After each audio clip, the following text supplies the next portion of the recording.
On September 17, 2013, at 2:14 a.m., you answer a phone call that does not ring twice. The voice on the other end does not greet you. It tells you that the previous boss is dead. It tells you the plaza cannot remain leaderless by sunrise. It tells you the men are waiting for instruction. You are 32 years old. You understand what silence at this hour means. You understand that if you hesitate, someone else will answer the next call instead. By 2:26 a.m., you are no longer a lieutenant. You are no longer an earner. You are the decision maker for 3 cities, 2 border routes, and hundreds of men who will measure your worth by how quickly the morning passes without chaos. You step onto the balcony and look at a city that does not know your name. Streetlights glow, delivery trucks move. Somewhere, a patrol unit idles outside a convenience store. The system is already in motion. It does not pause for grief.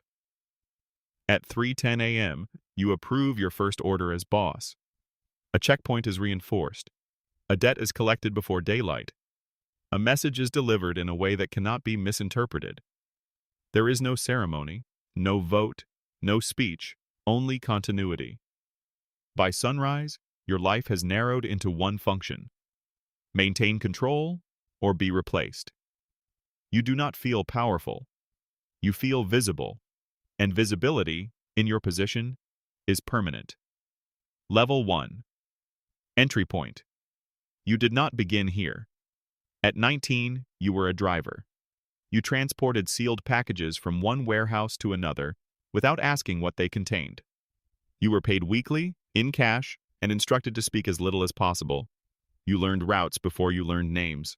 Your understanding was limited to instructions: pick up, deliver, confirm. The men above you spoke in fragments. Quantities were never discussed in full. You saw only your portion of the system, and that felt manageable. The first trade-off was small. You stopped attending family gatherings because your phone had to remain on. You stopped explaining where your money came from. You told yourself it was temporary. The first minor loss came quietly. A friend from your neighborhood refused a job. Weeks later, he was beaten for interfering in a collection. You were told to drive the car that followed him home. You did not participate. You did not intervene. You told yourself you were still separate from the consequences. But you had already accepted the rule: proximity equals responsibility. The system did not ask for loyalty at first. It asked for availability. You gave it.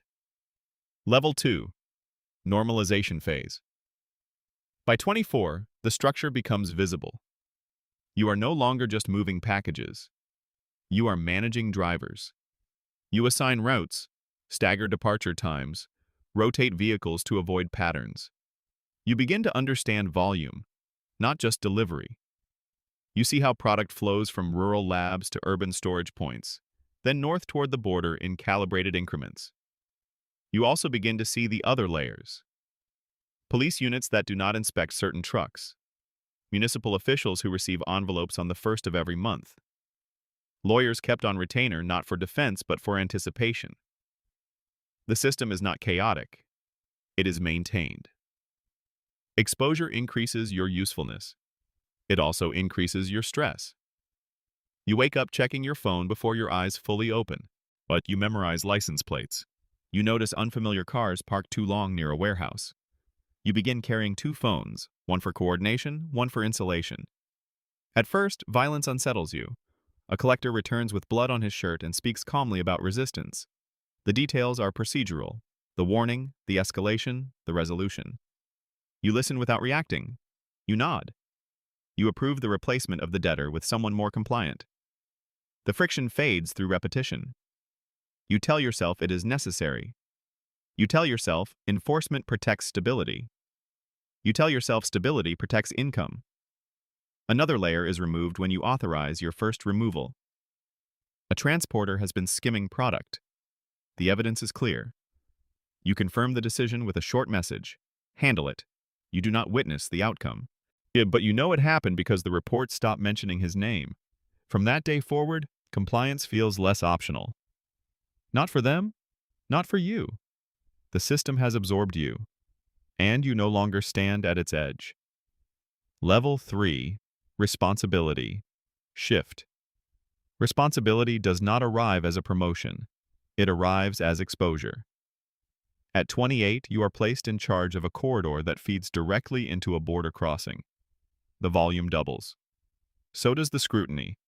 Every delay has financial consequences.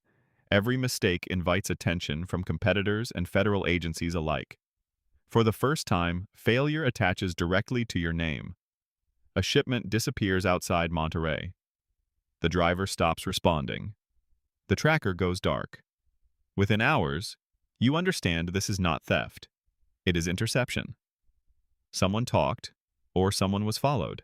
The loss is significant, but the real damage is reputational. Weak corridors invite pressure. You assemble your coordinators in a warehouse office with no windows. You review the chain. Pickup, relay, checkpoint. Transfer. You isolate the weak link.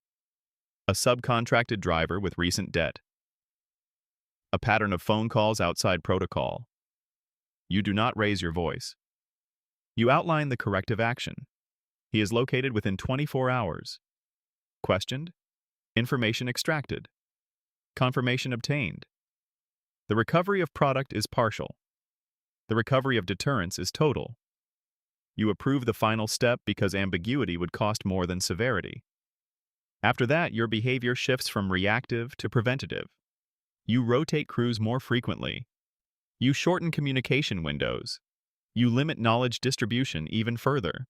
No one knows the full route anymore, not even you. You begin thinking in redundancies. Something irreversible happens inside you during this period. You stop asking whether actions are justified. You ask whether they are effective. The distinction feels small. It is not. You notice that people address you differently now. With caution. With calculation. Your instructions are not suggestions. They are infrastructure. And infrastructure does not apologize. Level 4. Escalation layer. By 30, your territory expands beyond the original corridor. A neighboring plaza fractures after its leader is arrested. Two factions compete for control. Both request your support. Both offer percentages. You calculate which side will stabilize faster, which commander is more disciplined, which alliance reduces long-term friction. You choose one. The decision requires resources: men, vehicles, temporary safe houses, advance payments to ensure loyalty. What begins as strategic support becomes operational involvement. Your crews are now operating in unfamiliar streets. The stakes increase accordingly. Gunfire becomes more frequent, but never chaotic. Engagements are brief, targeted, corrective. You approve budgets for ammunition as calmly as you approve fuel costs. You authorize relocations for families of key operators to prevent leverage. Risk imbalance grows. Federal presence intensifies along the border. Surveillance drones are reported in rural areas. Checkpoints become less predictable. Your logistics teams reroute constantly, burning more money to maintain the same output. Freedom narrows in ways that are not visible from outside. You no longer drive yourself. You no longer eat in public places without prior clearance. You rotate sleeping locations. You reduce social appearances to weddings and funerals where absence would signal weakness.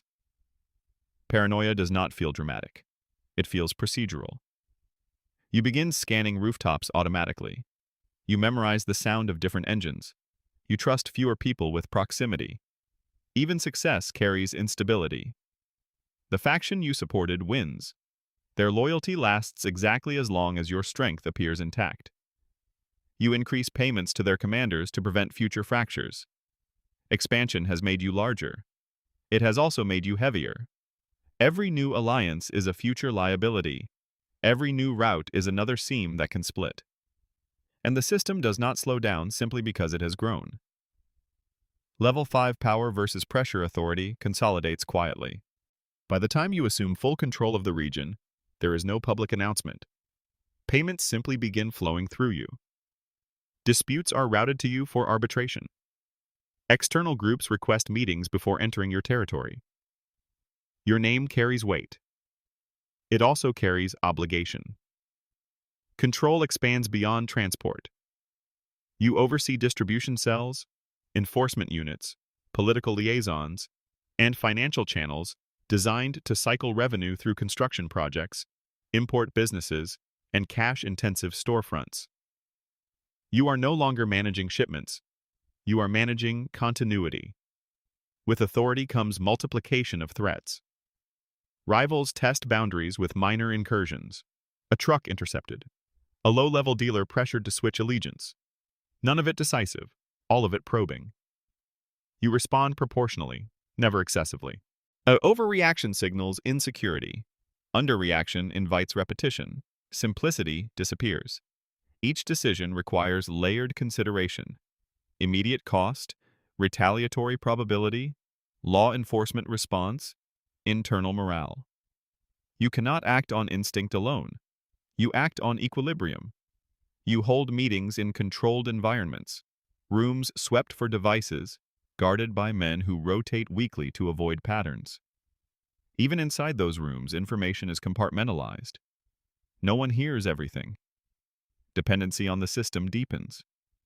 Your income depends on uninterrupted flow. Your security depends on loyal enforcement.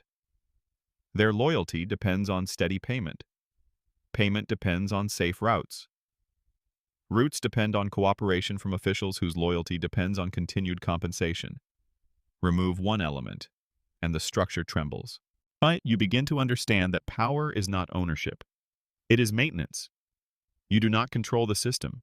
You service it. And if service falters, replacement is immediate. Level 6. Psychological cost. Sleep becomes fragmented. You wake every 2 hours without an alarm.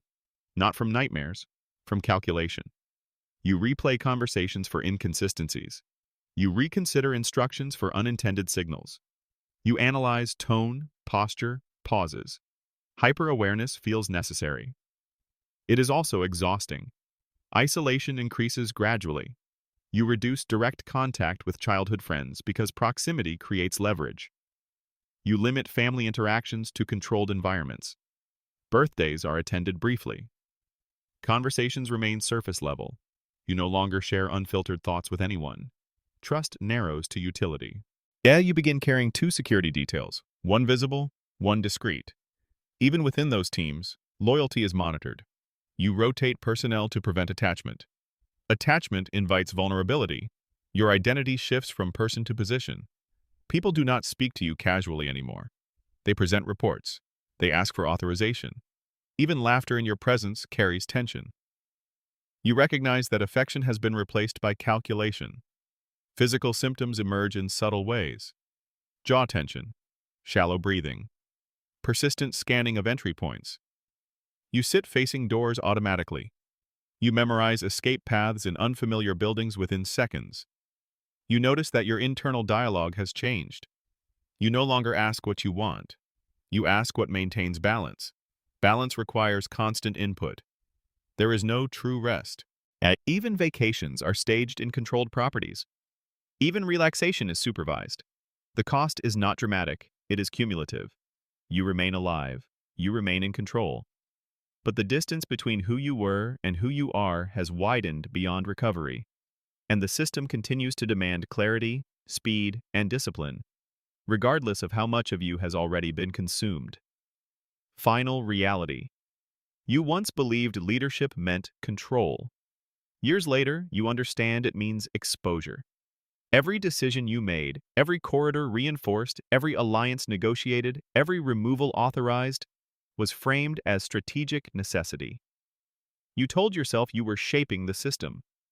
In truth, the system was shaping you into its most functional component. You are not indispensable. You are positioned. The routes existed before you. The laboratories operated before you. The demand north of the border never paused for your approval.